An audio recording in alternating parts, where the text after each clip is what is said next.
Bismillahirrahmanirrahim.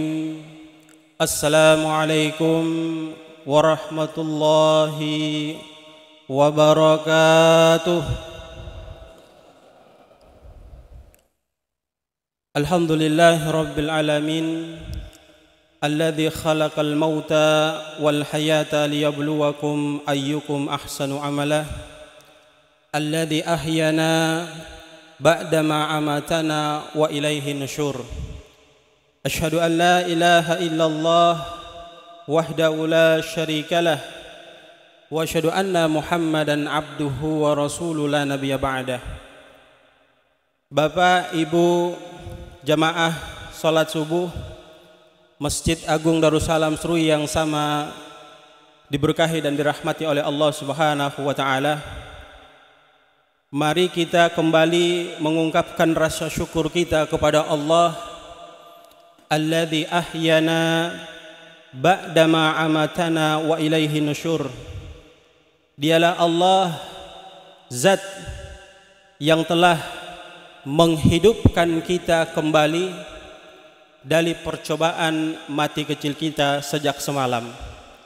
Tapi perlu kita perhatikan wa ilaihi nusyur, bahwa nanti di satu masa bapak-bapak, ibu-ibu yang hadir di kesempatan yang sangat berbahagia ini tidak akan pernah merasakan dan menikmati udara yang saat sekarang ini kita nikmati. Oleh karena apa? Inna lillahi wa inna ilaihi raji'un. Kita dipanggil oleh Allah Subhanahu wa taala. Dan ketika kita berbicara tentang masalah kematian, maka kita semua sepakat tidak ada satupun manusia seantero dunia ini yang menentang tentang datangnya kematian kepada individu kita masing-masing. Semua punya batas ketentuan yang telah Allah tentukan pada diri kita masing-masing. Kullu nafsin dha'iqatul maut. Setiap yang bernyawa itu pasti akan mengalami kematian. Fa idza jaa ajaluhum la yastakhiruna sa'a wa la yastaqdimun. Ketika Allah sudah menentukan kematian daripada kita pribadi, maka satupun di antara kita tidak ada yang mampu memajukan ataupun memundurkan sedikit kematian yang telah Allah tetapkan kepada diri kita. Hadirin yang sama berbahagia,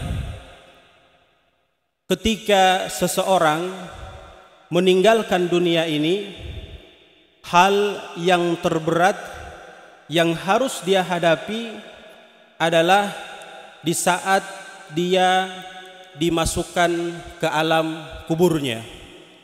Saya ulang sekali lagi, seseorang ketika dia telah mengalami kematian, tentu melalui proses dimandiin, dikafani, disolatin, dan kemudian yang keempat akan diantar ke tempat peristirahatannya, yaitu di kuburan.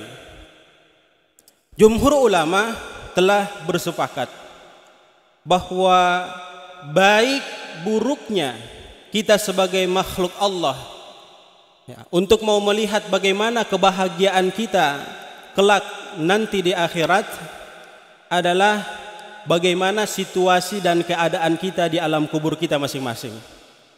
Siapa di antara kita yang tatkala proses kuburnya itu mengalami kegampangan, maka insya Allah 100% dia akan tembus ke surganya Allah Subhanahu wa taala. Sebaliknya, bapak-bapak, ibu-ibu jamaah yang sama dirahmati dan dimuliakan Allah, siapa di antara kita yang dia itu dirumitkan proses penghisapan di alam kuburnya, maka sudah bisa dipastikan dia pasti di akhirat minal khasirin, termasuk orang-orang yang mendapatkan kerugian karena di dunia dia melakukan hal-hal yang diharamkan oleh Allah Subhanahu wa taala. Bapak Ibu jamaah yang sama dirahmati dan dimuliakan Allah, maka ada metode, ada cara yang memang harus kita lakukan, tidak boleh tidak. Hal ini ketika kita mampu melakukannya, maka dia akan meringankan siksa kubur kita. Hal yang pertama yang harus kita lakukan adalah hafidhu salawatil khams. Sesibuk apapun kita dalam sebuah pekerjaan, maka jamaah jangan sekali-kali kita meninggalkan yang namanya salat. Sekali lagi, sesibuk apapun aktivitas kita di alam permukaan buminya Allah Subhanahu wa taala, jangan sekali-kali kita meninggalkan ibadah salat. Sebab kita semua paham bahwa ibadah salat adalah merupakan amalan yang akan paling pertama dihisab oleh Allah Subhanahu wa taala kelak di akhirat nanti. Siapa di antara kita yang tampil dengan salat yang baik, tentunya salat yang sesuai dengan apa yang telah disyariatkan oleh ajaran agama kita. Karena nanti banyak juga orang di akhirat mereka mengeluh, mereka memprotes Allah. Oleh karena di dunia mereka melaksanakan ibadah salat, namun ibadah salat yang mereka lakukan itu tidak memberikan benteng pada diri mereka. Apa sebab ibadah salat tidak memberikan benteng kepada diri mereka? Karena mereka berdiri melaksanakan ibadah salat asal-asalan. Maka yang dimaksud salat sempurna di sini adalah sallu kama raaitumuni usalli. Kata Nabi SAW, salatlah kalian sebagaimana kalian melihat diriku salat. Jadi ketika dia sudah baik, insya Allah amal kita pasti baik. Ketika dia buruk, maka tentu amal kita pasti buruk. Jadi ini satu hal yang kebanyakan dari kita melalaikan hal tersebut. Bahkan sebagian besar di antara kita itu melaksanakan ibadah puasa tetapi meninggalkan yang wajib, yaitu sholat 5 waktu kita.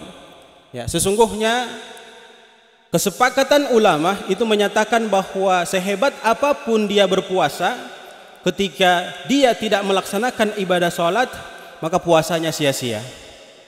Ya, jadi hadirin jamaah yang sama dirahmati dan dimuliakan Allah, mari kita berusaha untuk melestarikan, memelihara ibadah sholat kita, karena ini amalan yang insya Allah akan meringankan hisab kubur kita tatkala kita dipanggil oleh Allah Subhanahu wa taala. Kemudian yang kedua, aksiru bi qiraatil Quran.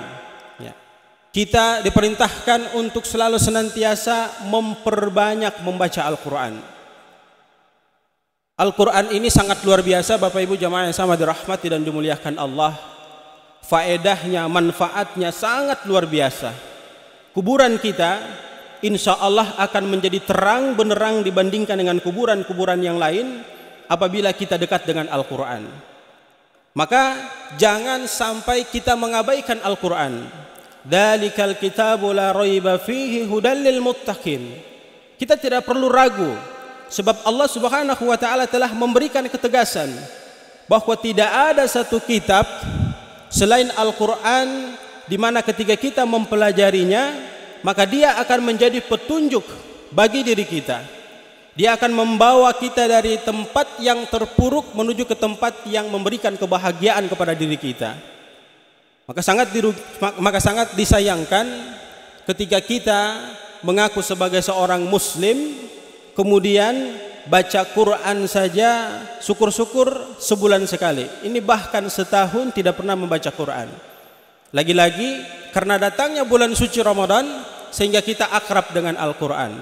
Maka bulan ini adalah merupakan bulan tarbiyah, bulan pendidikan yang mestinya kita jadikan sebagai sebuah kekuatan bagi diri kita agar kebiasaan membaca Al-Quran itu terus berlanjut. Tidak hanya sekedar di 1 bulan yang penuh keberkahan ini, 11 bulan juga harus kita kejar dengan membaca Al-Quran, sehingga kehidupan kita akan selalu senantiasa diberkahi dan dirahmati oleh Allah Subhanahu wa taala. Lalu yang berikutnya hadirin yang sama dirahmati dan dimuliakan Allah, apa amalan yang nantinya memberikan kekuatan kepada kita untuk meringankan hisab kubur kita, yaitu ahlus sedekah. Orang-orang yang selalu senantiasa memanfaatkan harta yang Allah berikan kepada diri mereka, mereka gunakan fi sabilillah, di jalan Allah Subhanahu wa taala. Tentunya melakukan hal tersebut bukan karena riya, bukan karena pamer, tetapi memang benar-benar dari jati diri mereka, keikhlasan dari diri mereka mengharapkan ridha dari Allah Subhanahu wa taala. Hadirin yang sama dirahmati dan dimuliakan Allah. Allah Subhanahu wa taala memberikan ketegasan, wa anfiqu mimma razaqnakum min qabl ay ya'tiya ahadakum fa yaqulu rabbi laula akhartani ila ajalin qarib fa asaddaqa wa an akuna minas salihin. Jangan kita mau disamakan dengan orang-orang yang ketika ajal telah datang mau menjemput diri mereka, barulah mereka berdoa kepada Allah, ya Allah, kembalikan aku, walaupun sedikit aku hidup di dunia, maka aku akan melakukan sedekah. Jangan Bapak Ibu jamaah yang sama dirahmati dan dimuliakan Allah, kapanpun, dimanapun, ketika ada kesempatan untuk melakukan kebaikan, maka tampil melakukan kebaikan. Sebab kita yang hadir di sini, Bapak Ibu jamaah yang sama dirahmati dan dimuliakan Allah, tidak ada satupun yang bisa memberikan jaminan kepada dirinya bahwa kebaikan yang dia lakukan itu pasti menjadi jalan memberikan kebahagiaan kepada dia menuju surganya Allah Subhanahu wa taala. Karena apa? Ada amalan-amalan yang kita lakukan terselip pria di dalamnya, sehingga batallah amalan tersebut. Olehnya itu Nabi SAW memerintahkan kita untuk continue, istiqomah, terus menerus melakukan kebaikan. Sekecil apapun kebaikan kita harus lakukan.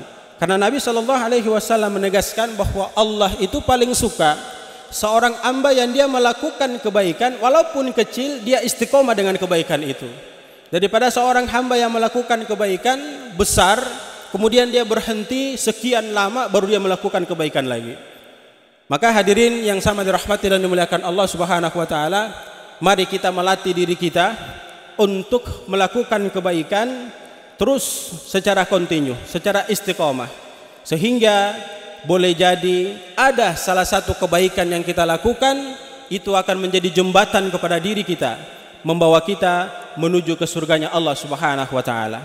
Dan yang terakhir jamaah yang sama dirahmati dan dimuliakan Allah Subhanahu wa taala, keempat, hal yang nantinya memberikan keringanan pada hisab kubur kita adalah memperbanyak zikir kepada Allah Subhanahu wa taala, mengingat Allah Subhanahu wa taala. Dalam sebuah hadis dijelaskan, an Abi Hurairah radhiyallahu anhu anna Rasulullah sallallahu alaihi wasallam qala, kalimatani khafifatani ala lisan sakilatani fil mizan habibatani ila rahman, subhanallahil azim, subhanallah wa bihamdihi. Bahwa dijelaskan dari Abi Hurairah radhiyallahu anhu, dia berkata, sesungguhnya Rasul sallallahu alaihi wasallam bersabda, ada dua kalimat yang sangat ringan diucapkan pada lisan manusia, tetapi ketika mereka istiqomah mengucapkan kedua kalimat itu yang sangat ringan, dia akan menjadi pemberat timbangan amal kebaikannya kelak di akhirat. Kemudian dia pun mendatangkan kasih sayangnya Allah kepada siapa saja yang mampu membaca dua kalimat itu. Apa kedua kalimat itu? Subhanallahil azim, subhanallah wa bihamdihi. Dan dua kalimat ini Bapak Ibu jamaah yang sama dirahmati dan dimuliakan Allah, ini sangat ditunggu-tunggu dan dinanti-nantikan oleh saudara-saudara kita yang telah meninggalkan kita terlebih dahulu. Mereka rindu dengan kedua kalimat ini. Tetapi apa boleh dikata, mereka telah dipanggil oleh Allah Subhanahu wa taala sehingga mereka tidak mampu lagi mengucapkan subhanallahil azim, subhanallah wa bihamdihi. Maka marilah kita meringankan lisan kita, sedapat mungkin kita melakukan zikir kepada Allah, khususnya zikir yang nanti meringankan hisab kubur kita kelak setelah kita dipanggil oleh Allah Subhanahu wa taala, yaitu subhanallahil azim, subhanallah wa bihamdihi. Saya kira tidak terlalu berat, kita duduk, kita berzikir, mungkin bisa dapat sampai 100 kali, bisa 5 menit, 10 menit, bahkan mungkin bisa lebih daripada 100 kali. Itu kekuatannya sangat dahsyat dan memberikan kebahagiaan kepada kita, meringankan hisab kubur kita. Jangan kita lalaikan, kita abaikan, karena ini memberikan keberuntungan yang sangat besar kepada diri kita. Jadilah diri kita sebagaimana para sahabat-sahabat Nabi Sallallahu Alaihi Wasallam yang ketika mereka mendengar kebaikan, tanpa kompromi mereka langsung melakukan kebaikan tersebut. Yang ketiga, mereka mendengar keburukan maka mereka berusaha untuk meninggalkan dirinya daripada keburukan yang Rasul sallallahu alaihi wasallam sampaikan kepada diri mereka. Mudah-mudahan memberikan manfaat kepada kita semua, dan kita berdoa kepada Allah, Allah jadikan kita sebagai hamba-hamba yang mampu melakukan keempat amal ini, sehingga tatkala Allah memanggil kita, kita semua terbebas daripada siksa kuburnya Allah Subhanahu wa taala. Amin amin ya rabbal alamin. Subhanakallahumma wa bihamdika nashhadu an la ilaha illa anta nastaghfiruka wa natubu ilaik. Billahi taufiq wal hidayah. Wassalamu alaikum warahmatullahi wabarakatuh.